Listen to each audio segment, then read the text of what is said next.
नमस्ते भारत। आप सभी लोगों के बीच में एक बार फिर से मैं उपस्थित हो गई हूं।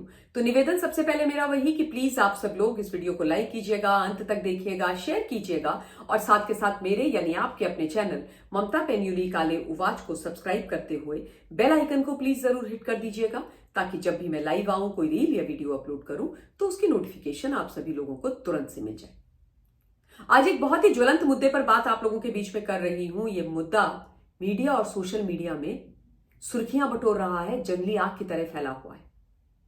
और जो मुद्दा है वो भारतवर्ष के लिए बहुत इंपॉर्टेंट भी है, क्योंकि जिस व्यक्ति और जिस प्रोफेशन के बारे में बात कर रही हूं उसके लिए भारत में शहर से लेकर गांव तक एक भयंकर तरीके की दीवानगी हर व्यक्ति के दिल में है, हर भारतीय के दिल में है।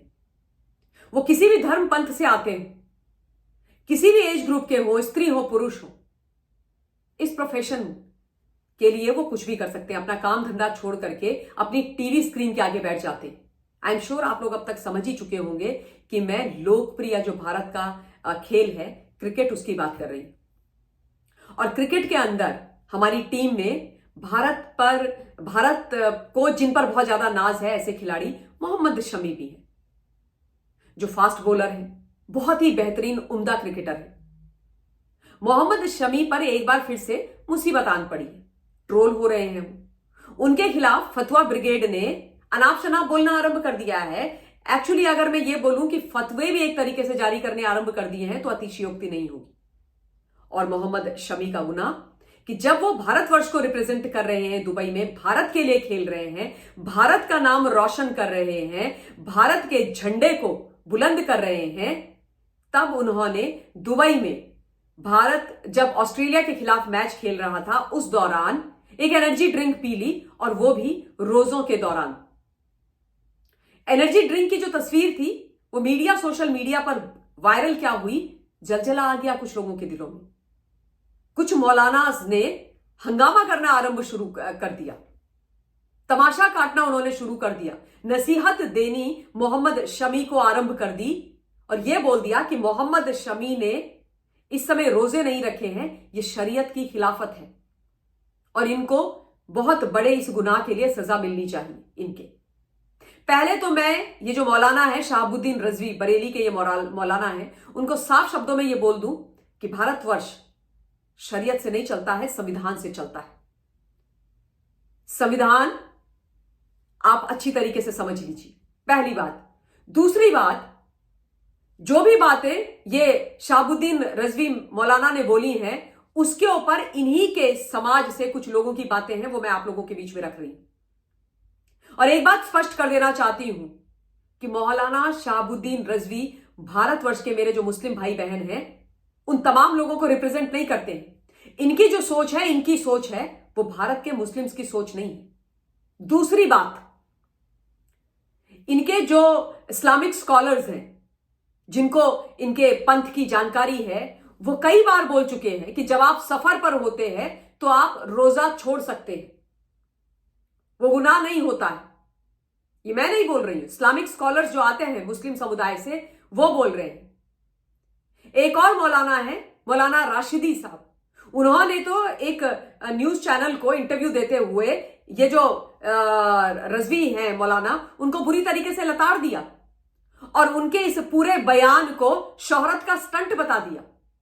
बोला कि सस्ती लोकप्रियता पाने के लिए मोहम्मद शमी के कंधे पे रख करके ये महानुभाव अपनी बंदूक चला रहे हैं। उन्होंने बोला है कि भाई मोहम्मद शमी भारत के लिए खेलने के लिए गए और जब खेलने देश के लिए गए हैं तो वो ज्यादा महत्वपूर्ण है। और ये बात मैं भी बोलना चाहती हूं कि जब कोई भी खिलाड़ी इरिस्पेक्टिव ऑफ हिज और हर रिलीजन भारतवर्ष से बाहर विदेशी भूमि में कोई भी खेल खेलने जाते हैं, कोई भी कार्यक्रम करने जाते हैं, तो उनकी जो आइडेंटिटी होती है वो भारतीय की होती है। वो किस पंथ से आते हैं, किस प्रदेश से आते हैं, ये आइडेंटिटी उनकी नहीं होती है। फिर चाहे वो कोई भी हो, हम हो, कोई और हो, वो आइडेंटिटी सिर्फ एक भारतीय की होती है। Whenever we also travel abroad, what do we say? That I am an Indian. मैं भारतीय हूं। Do I say that I am from Uttarakhand or from Delhi? Or do I say I am a Sanatani? No. अगर कोई मुझसे पूछता है आप कहां से हो, तो आई प्राउडली से I am from India, I am from Bharat. खत्म हो गई बात। मुझे समझ में नहीं आ रहा है कि यह तमाशा करने की आवश्यकता क्या थी भाई। ये नौटंकी करने की इनको आवश्यकता कहां से लगी। अब इन्हीं के पंथ के लोग इनको लताड़ रहे हैं, कह रहे हैं कि इस प्रकार के जो मौलाना हैं वो फतवों की अपनी दुकान चलाते रहते हैं। फतवे तो ऐसे जारी करते हैं जैसे मजाक हो रखा है, गुड्डे गुड्डिया का खेल हो रखा है कि जब देखो तब कुछ मौलानाओं के द्वारा फतवे जारी लोगों के कर दिए जाते हैं। मौलाना राशिदी का पूरा बयान मैंने सुना, उसमें वो ये भी कह रहे थे कि भाई एक जमाने में ये लोग सानिया मिर्जा के ऊपर, उसके कपड़ों के ऊपर गंदी गंदी टीका टिप्पणी करा करते थे। छोड़ दो भाई, वो खिलाड़ी है, वो भारतवर्ष के नागरिक हैं। हम पूरे भारत को इन पर गर्व है। वो भारत का नाम रोशन करते हैं, भारत को रिप्रेजेंट करते हैं। और इस प्रकार की मतलब नौटंकी करना मेरी तो समझ से बाहर है। हाय तो वो मचाने की क्या जरूरत है।